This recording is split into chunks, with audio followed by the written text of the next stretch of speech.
Hello, ladies and gentlemen. I would like to introduce our group and our paper, namely A Filipina in the Sky, Flight of the First Woman Commercial Pilot of the Philippines. Periodization of this paper is between 1986 to 1998. So the presenters of this paper and also the authors are namely I, Vincent Anthony B. Maningo, and we have here another member of our group, Mark Humphrey Rebaha, and lastly, we have Ace Varon Festivo.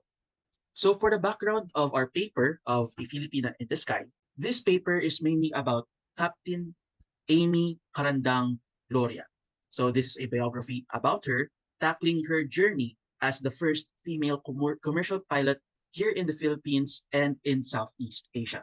At the time of the Aquino administration under Hori Aquino, this was a time wherein just after the martial law, women empowerment was on a very high status. The aviation field was a field dominated by men at the time.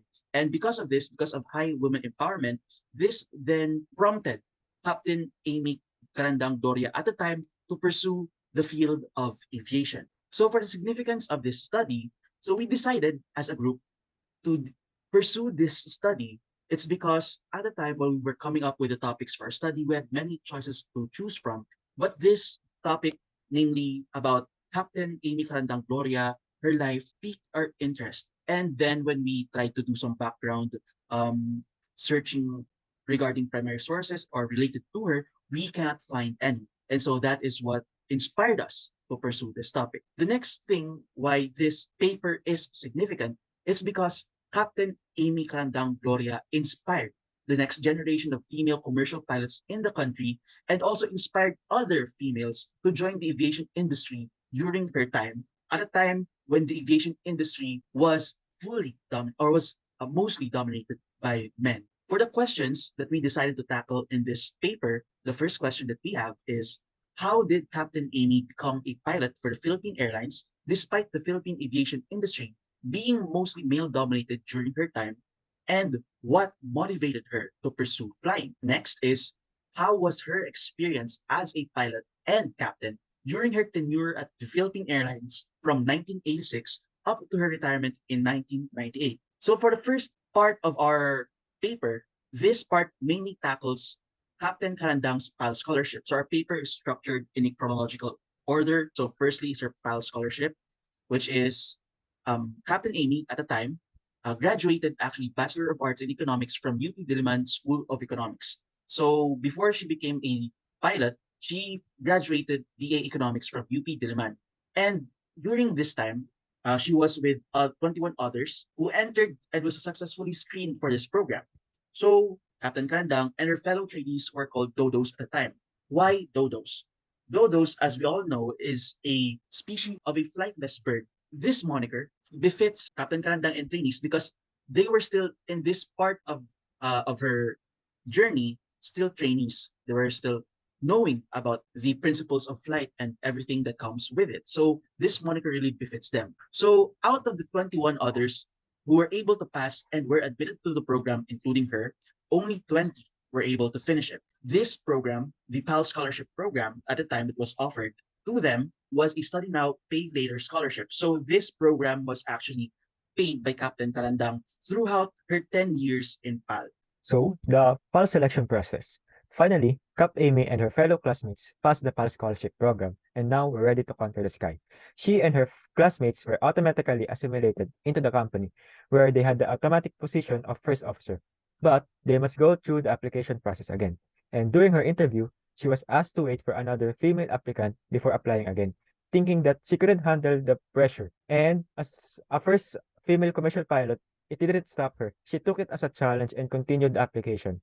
After it, everyone, including Cap Amy, passed the interview and was officially absorbed as first officer for the PAL fleet, where they began training to prepare themselves for piloting commercial aircraft. So, her first solo flight occurred in 1987, flying the Piper Tomahawk single engine. Of course, this is not possible without the guidance of her instructor, Colonel Jess Estresta, who taught Captain Amy and her 19 fellow batchmates. She was acknowledged as the first female pilot trainee of the Philippine Airlines Aviation School who successfully performed a solo flight, and afterwards, she was given the traditional Dunkin of Palav by her fellow pilot trainees, which signifies that she's no longer a dodo. She also said that her first solo was a magical experience. So moving on with the first commercial flight, Cap- Captain Amy's first commercial flight was a training trip to Osamis Oriental that happened in 1988. The aircraft used in that flight training is the HS-748 twin-engine aircraft with her instructor, Ernie Pabalan.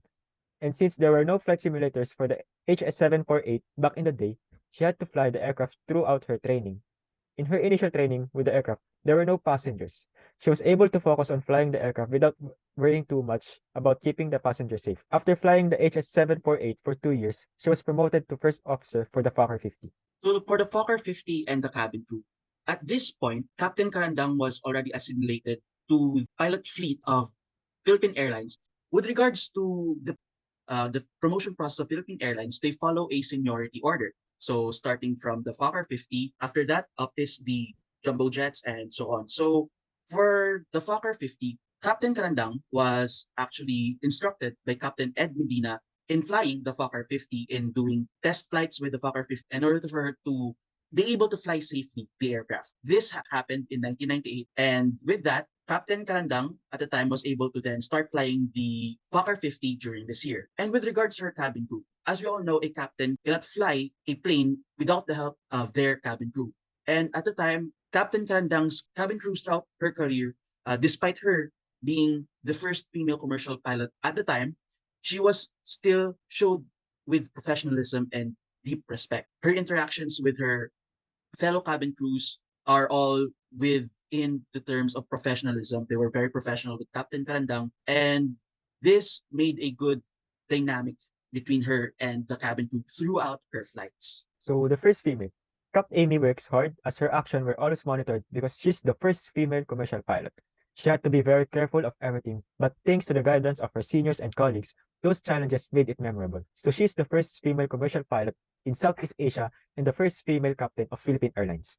So during her first all-female flight with First Officer Gladys Lim JD and First Officer Eden Alegre, they experienced a hydraulic emergency in the Fokker 50 that occurred in 1992. Fortunately, all their alternate process worked and nothing out of the ordinary occurred as Captain Karandang and her fellow officers communicated and assisted each other as they attempted to handle the situation under pressure, including the crew who worked professionally during the stressful portion of the trip. After that, there were also other events and memorable milestones in Captain Karandang's career within the Philippine Airlines.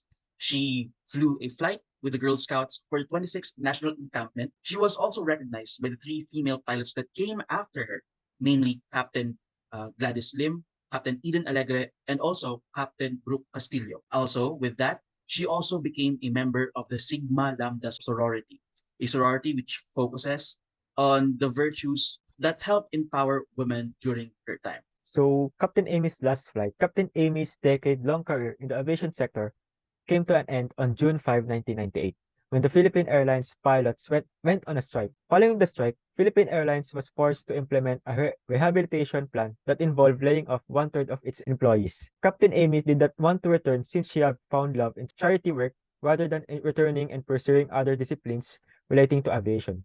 She also did not inform many of the PAL colleagues after her official retirement. Captain Amy chose an alternative path rather than returning back to the aviation sector because she thought it was time to give back, given that she had already demonstrated that women can be successful in male-dominated fields such as flying.